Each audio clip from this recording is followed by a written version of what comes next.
Graça e paz, queridos. Louvo a Deus pela vida de vocês que separaram um tempo para poder estudar a Bíblia e aprender mais da palavra de Deus profundamente. De que modo você está fazendo isso? Através das lições da Escola Bíblica Dominical. Nós estamos numa jornada, queridos, estudando personagens bíblicos e estudando homens e personagens da Bíblia que falam profundamente aos nossos corações. Com isso nós vamos aprendendo, Deus vai nos ensinando, nós vamos reproduzindo e tudo aquilo que Deus fala conosco vai se multiplicando através daquilo que Ele fala pela sua Bíblia Sagrada, através da Palavra de Deus. Então, nós hoje estamos com uma lição que vai valorizar o acesso à Palavra de Deus, que vai te mostrar que estudar a Bíblia não é algo banal ou perca de tempo. O título da nossa lição se chama O Livro de Eli. O Livro de Eli é um filme com Denzel Washington, um filme onde ele faz um homem cego que protege um livro a todo custo. No filme demora-se um pouco para descobrir que livro é esse, e ao final, me perdoe pela enxurrada de spoiler, ao final do livro descobre-se que esse livro é a Bíblia. E veja só o grande paralelo. Denzel Washington, com a sua boa vontade, protege esse livro a todo custo, porque sabe a sua grande importância. Por mais que as pessoas às vezes não abram ou não tentem roubá-lo, ele o protege com a sua vida. Já o vilão do filme quer o livro a todo custo também. E por que é que um vilão iria querer a Bíblia? Porque ele quer usá-la a seu bel prazer, quer distorcer suas palavras e quer aplicar de maneira errônea na vida dos outros.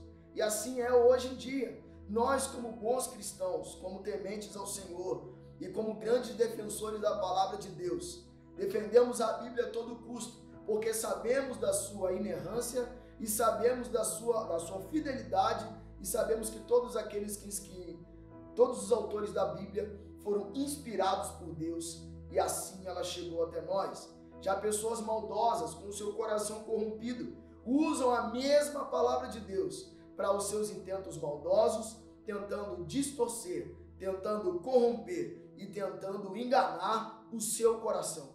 De que maneira você vai saber quem é nessa história o mocinho e quem é o vilão? De que maneira você vai saber quem está te conduzindo para o bom caminho e quem está te conduzindo para o mau caminho? De que maneira você vai saber de que lado você está da história?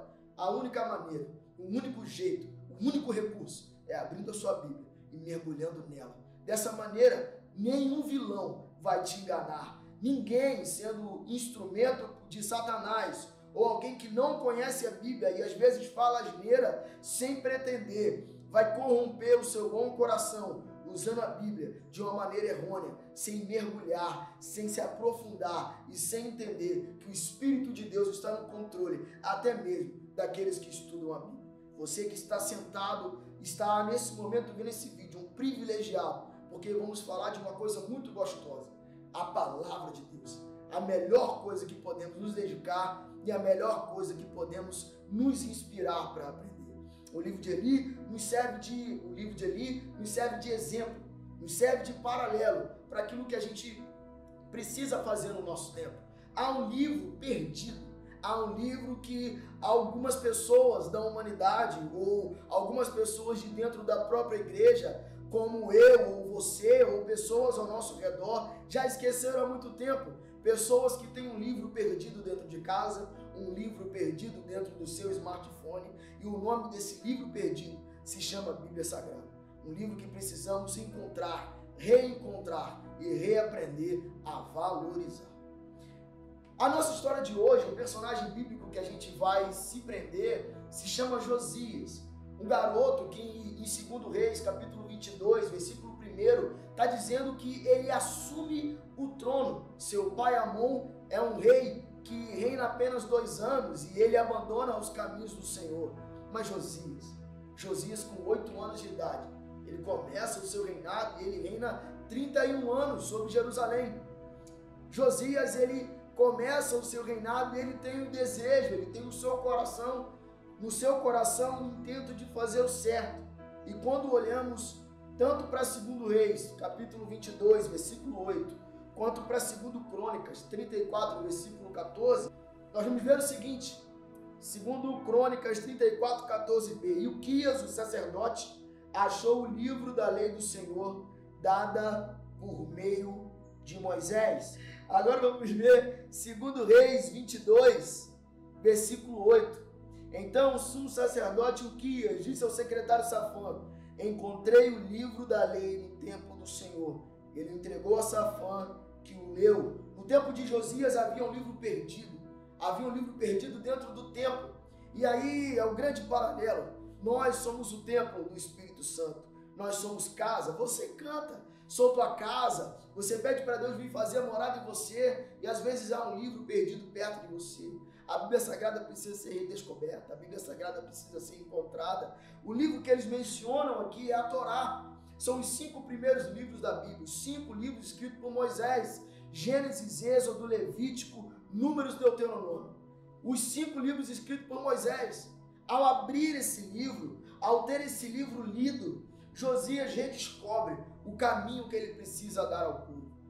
Josias redescobre um livro que foi escrito pelos seus antepassados, por Moisés, o grande libertador de Israel, o homem que os conduziu e os livrou do Egito, os conduziu para o deserto até as portas da terra prometida. Séculos haviam se passado, gerações haviam vivido, reis haviam levantado e reis haviam morrido. O tempo havia passado, o reino foi dividido. Josias entra num tempo onde ele reencontra um livro que toda essa história deveria ter sido pautada, toda essa história deveria ter sido calçada. E Josias começa uma grande história de reconstrução, realinhamento, redirecionamento e reencontro à palavra de Deus, ao livro sagrado. E como é a vida sem o livro? A vida sem o livro era uma vida de reis que se corrompiam, de reis que iam por meios e por caminhos de deuses estranhos.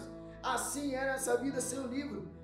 As pessoas, quando estão sem a Bíblia, sem a palavra de Deus, elas não conseguem saber que rumo tomar. Não é à toa que a própria palavra diz: o meu povo perece por falta de conhecimento.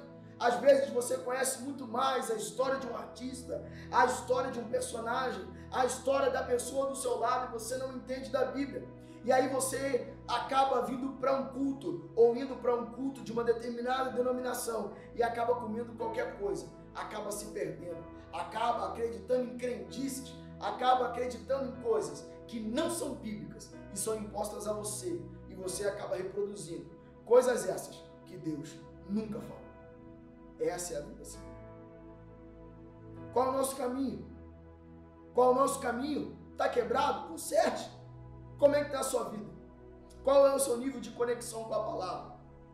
Você está esperando ficar à vontade para ler a palavra? Você está esperando querer? Você está esperando ficar animado? Não. Se reorganize e comece a ler a palavra de Deus. Está quebrado? Conserte. Recomece. Mãos à obra. Trabalhe. É trabalho duro.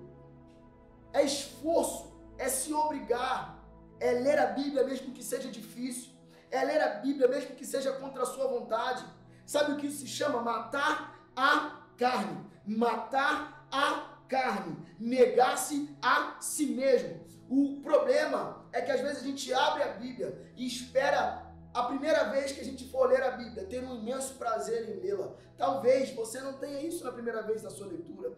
Talvez você não tenha isso lendo sozinho. Talvez você não tenha isso na sua primeira devocional. Mas você precisa, deve, necessita lutar contra a carne. Mãos à obra. É trabalho. É trabalho. Neemias, quando ele estava reconstruindo os muros de Jerusalém, Neemias, ele colocou as pessoas para reconstruírem os muros em frente à sua casa. Às vezes, ao invés de você reconstruir o seu muro, você está olhando para a grama do vizinho, está olhando para o muro do vizinho, está olhando para o muro do lado, está olhando para o cara que sabe mais a Bíblia de você, está olhando para o cara que às vezes está ministrando melhor que você, e às vezes você, sem conhecer a Bíblia, quer ter uma vida tão espiritual quanto o cara do teu lado, mas o teu processo é diferente. Deus está te colocando para construir um muro na frente da tua casa. Qual é o processo que você precisa passar para começar uma vida profunda de leitura bíblica? Qual é o processo? E fazer um muro à sua frente há uma grande dificuldade, porque você precisa entender que você precisa cavar uma sapata, fazer uma cinta, amarrar os ferros, colocar os tijolos enfileirados, colocar o tijolo no prumo. Você precisa fazer do modo correto. Então, o que é que você precisa para você começar? Primeiro, para de olhar para a grama do vizinho. Concentre-se no muro que precisa ser construído na sua frente. Concentre-se na história que você precisa criar. Na história que Deus está separando para você. Sei que as pessoas do seu lado têm crescido e desenvolvido. Mas você precisa entender que Deus está traçando uma história para começar com você. E se você não entende da Bíblia, você não pode esperar que você vai fazer algo comparado a uma pessoa que já entende da palavra de Deus. Então, mãos à obra. Comece o processo. Escolha o melhor canto da sua casa. Abra a palavra de Deus e mergulhe na profundidade. Um capítulo por dia. Um capítulo por dia. E mergulhe no conhecimento que Deus quer derramar sobre você. Então, você começará a ter uma vida de atitudes descobertas. Atitudes essas que vão ser pautadas através de uma leitura bíblica, através de você entender quando Jesus Cristo pede para você ir para o seu quarto, orar, estar em secreto, entrar no secreto. Quando você descobrir a oração de um Pai que é nosso, de um Deus que é nosso, que é capaz de perdoar os nossos pecados, de uma carta de um dos apóstolos, aonde ele vai dizer: filhinhos, não pequeis, mas se pecar, tens o advogado junto ao Pai. Você vai descobrir a palavra de Deus e você vai entender o quão importante é mergulhar dentro da palavra do Senhor e dentro dos mistérios dele para a nossa vida. Josias começa a ter atitudes dentro do povo de Judá. Ele começa a ser o rei que aquela nação precisa. Ele começa a ser um rei que faz a reforma, que age. E o que fazer depois de achar esse livro? Josias, ele faz uma mega EBD. Ele vai surpreender o povo, ensinando o povo novamente sobre as escrituras sagradas. Ele vai ensinar o povo a reaprender, a cumprir os princípios do livro sagrado. Ele vai quebrar e vai lutar para quebrar as tradições perversas. E diz para mim que tipo de tradição perversa tem nos perseguido. Que tipo de tradição perversa? Que tipo de tradição perversa? Uma tradição perversa é você pegar a sua Bíblia, fechar o olho e cair no versículo que você quer. E aí, quando não cai no versículo que você quer, você escolhe aquele do seu bel prazer. Uma tradição perversa é só ouvir palavras que afagam o seu coração.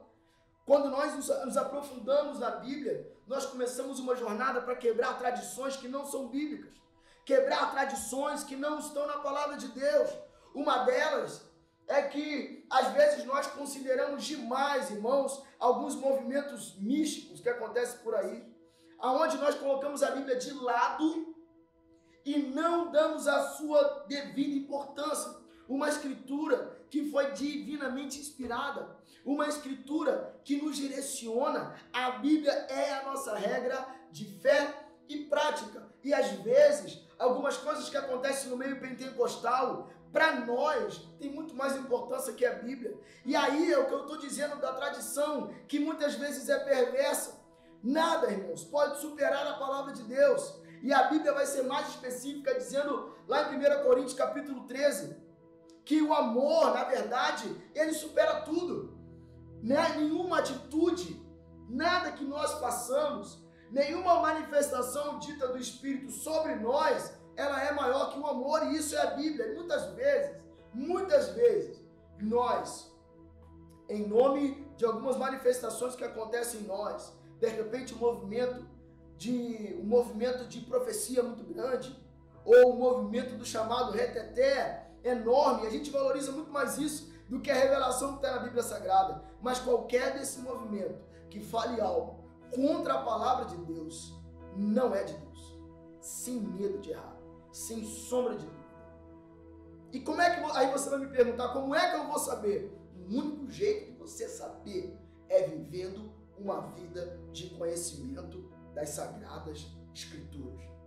É você olhando para o rei Josias e tendo ele como exemplo de um homem, de um rei, que assumiu um reinado muito novo, mas que quando descobriu ou redescobriu o livro, ele criou uma rota de retomada para que todos ao seu redor, todo o seu povo, tivessem conexão com o que estava escrito nesse livro.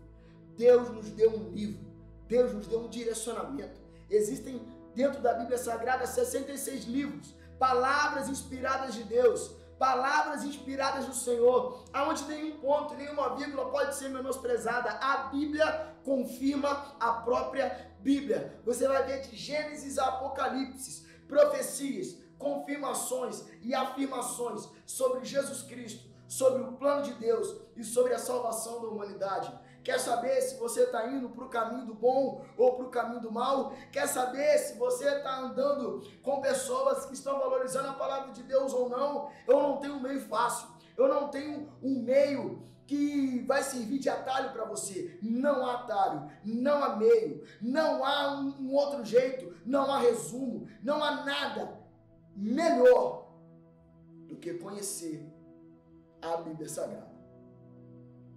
Dentro da sua casa, no seu smartphone, há um livro perdido que precisa ser encontrado. Você precisa ser levantado como o Eli,